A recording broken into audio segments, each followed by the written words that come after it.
going to try a little technology tonight. Who's excited? Wish me luck. Nothing else before or after has brought my life so vividly into focus as the day my doctor told me that my own body's cells had gone rogue and that they didn't know if they'd be able to fix me. I was 26 when I was diagnosed with lymphatic cancer. It's hard to put into words that year of my life, the year that everything stood still.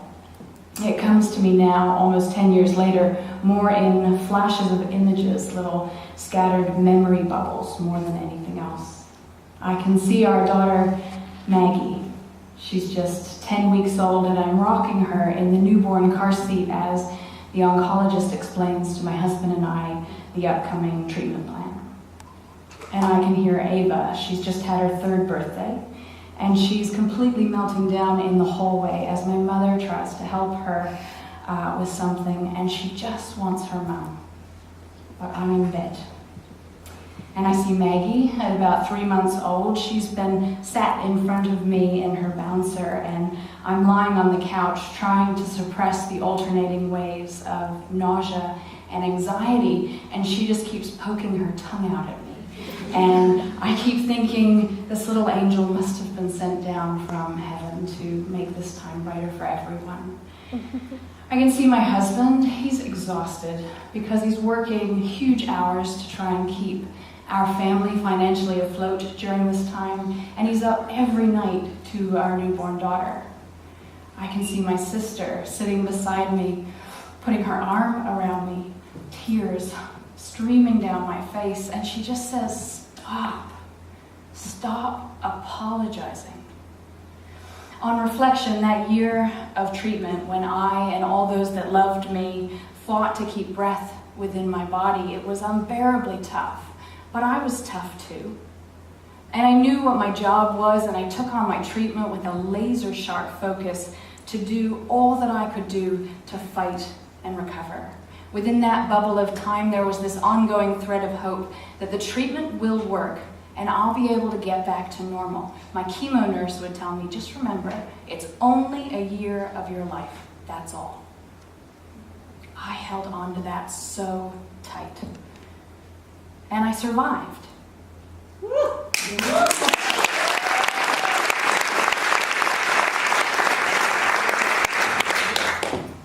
I am a survivor. And that's the hero's story, as we're told, right? The hero is happily living a very normal life, comes up against an obstacle, challenge, or adversity, goes on an epic adventure to overcome it, and goes home and lives happily ever after the end. So I was really shocked to discover that once that year was over, instead of living happily ever after, I felt overwhelmed and completely disconnected from my old life. I felt as though I'd been stripped of everything. I had no job. I hadn't been fully responsible for my own children in months. The oncologist had set me free from the endless stream of appointments, blood tests, scans, and treatments that had become my day-to-day. I was emaciated. I was beyond exhausted. And I was so scared. And so suddenly it begs the question, how do you live after you've almost died? Because facing your own mortality, really understanding, for me this is the first time that I would die, that changed everything. But wait a minute, that's not the story. The hero is happily living a normal life, comes up against an obstacle, goes on an epic journey to overcome it, goes home, feels completely lost, and falls apart. The end. There are books and books about surviving cancer. You may have read some of them. They involve a lot of kale. But what I really needed were the books about surviving beyond survival. What they don't tell you is once you survive a traumatic event, an event that is beyond your control and strips you of all sense of safety, many people will feel lost and alone and unable to reconnect with their old life. In reality, very few people's lives are immune to an experience of trauma.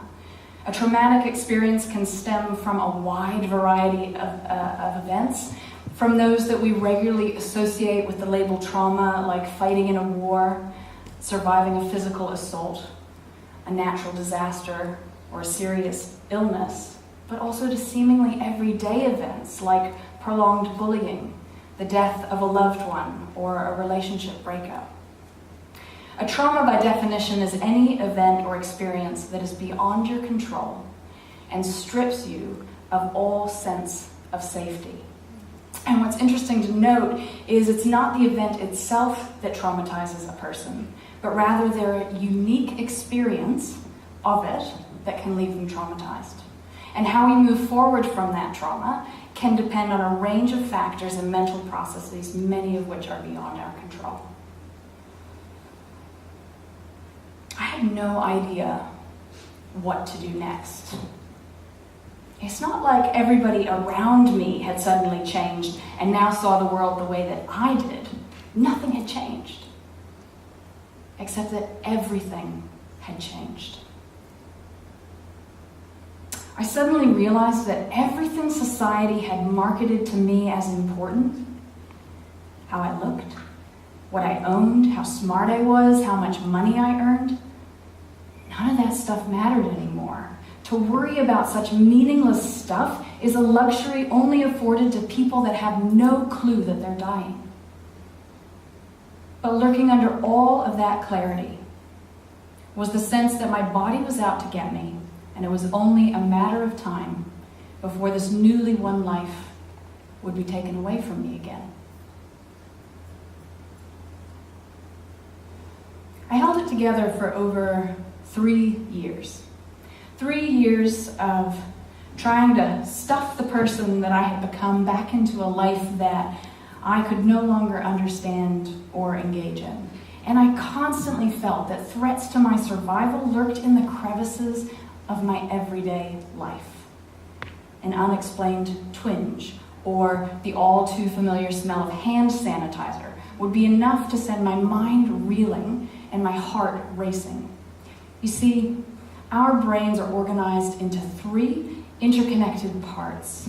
I want you to imagine 3 layers. The reptilian brain, located at the brain stem, is the innermost part of our brain, which is responsible for our survival instincts and our autonomic body processes. So that's all of those processes that we don't have to think about. They just happen. Breathing, digestion, our heart beating. The next layer of our brain is the limbic layer, the emotional brain. Only found in mammals, it works to process our emotions, our memories, and it's the reason we seek out social connections. And lastly, the very top layer, called the neocortex or thinking brain, which is the most highly evolved part of the brain. It's only seen in some other primates, orcas, dolphins. And this is the part of the brain that deals with self-awareness, logical analysis, more nuanced emotions, and our complex social interactions.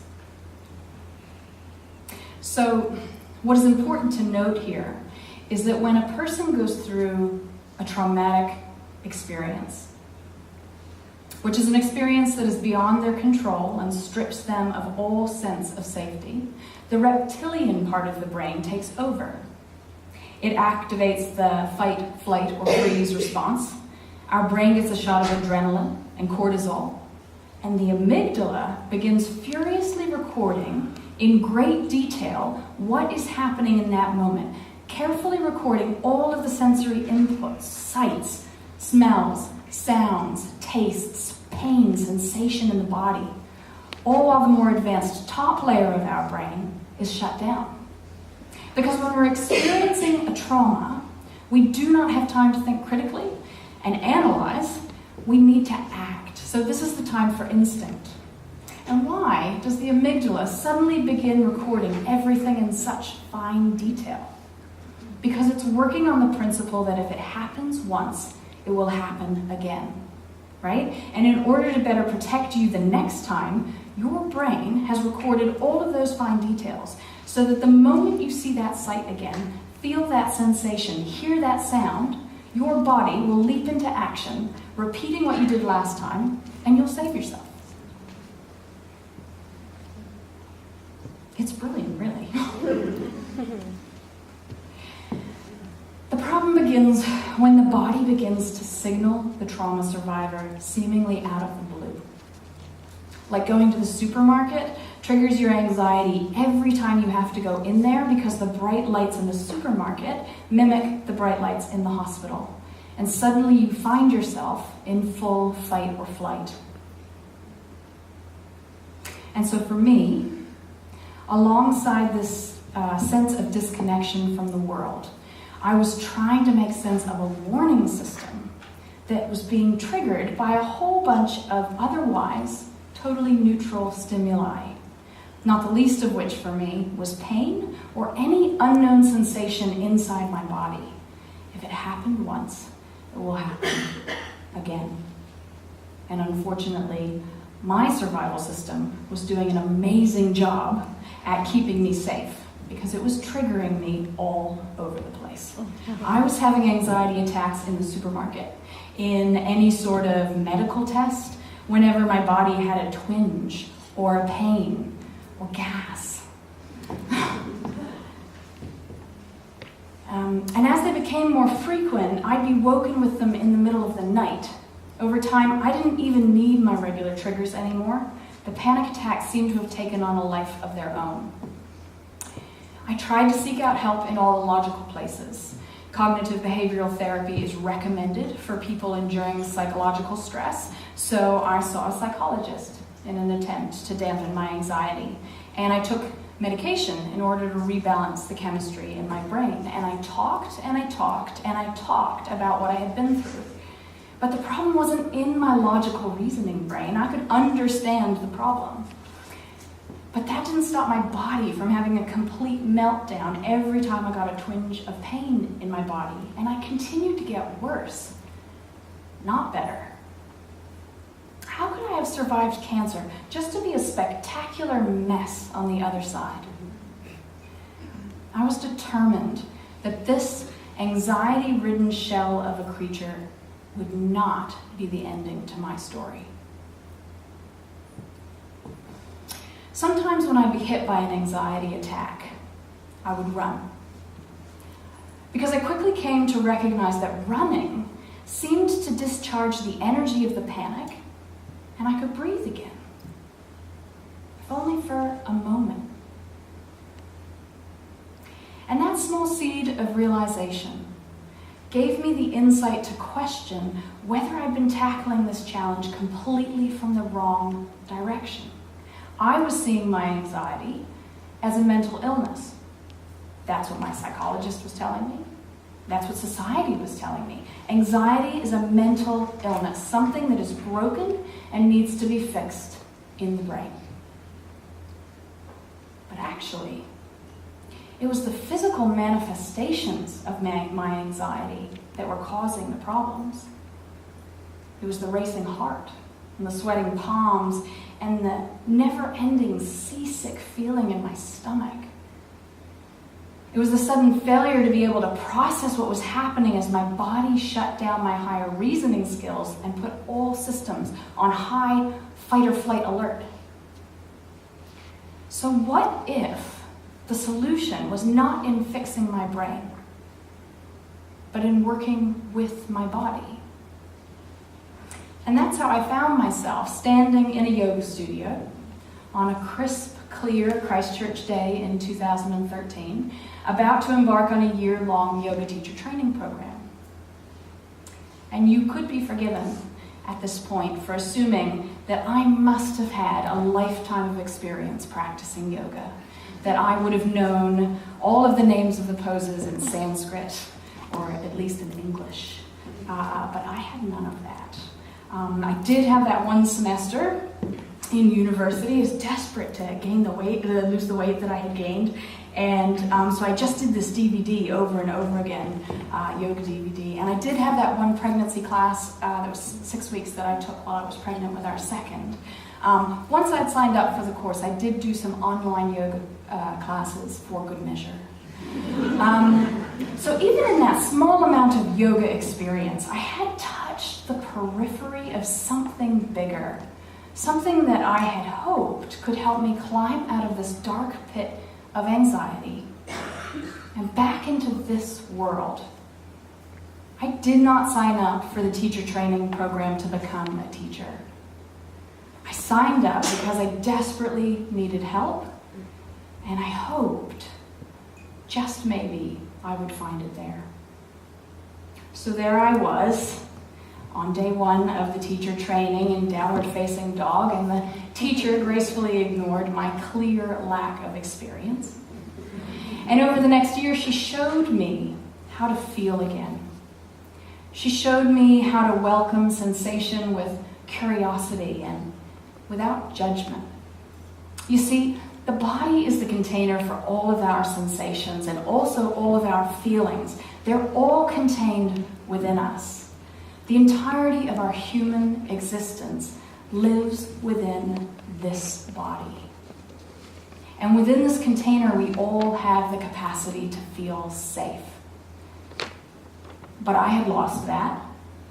Nothing felt safe anymore, least of all my body. It wasn't easy to turn my attention inward, to face the great betrayer, the thing I was most scared of.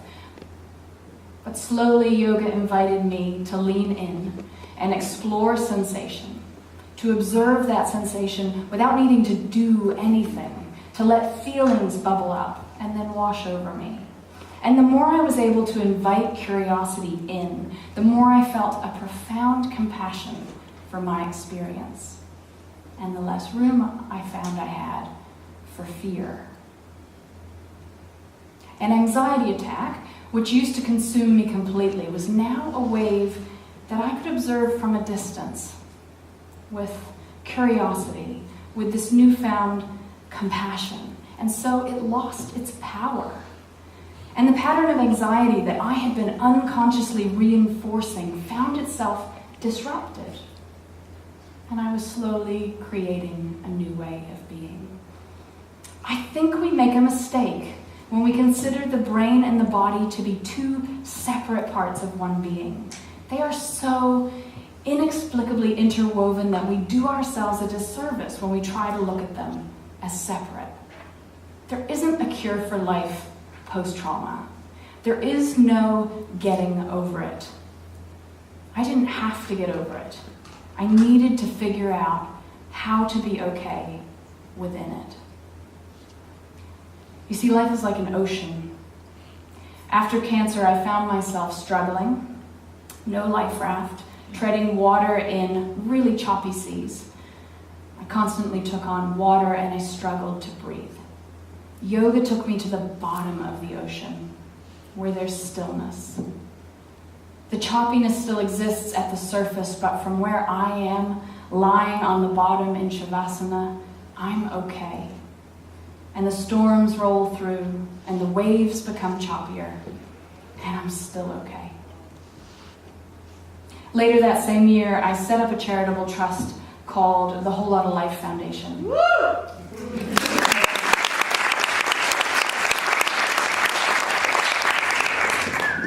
We provide a community and support to those aged between 20 and 45 who've been diagnosed with cancer in New Zealand. We're a little bit like Canteen, just for the really big kids. I am fiercely passionate about this community so that when others go through what I went through, there is a community of people around them that get it.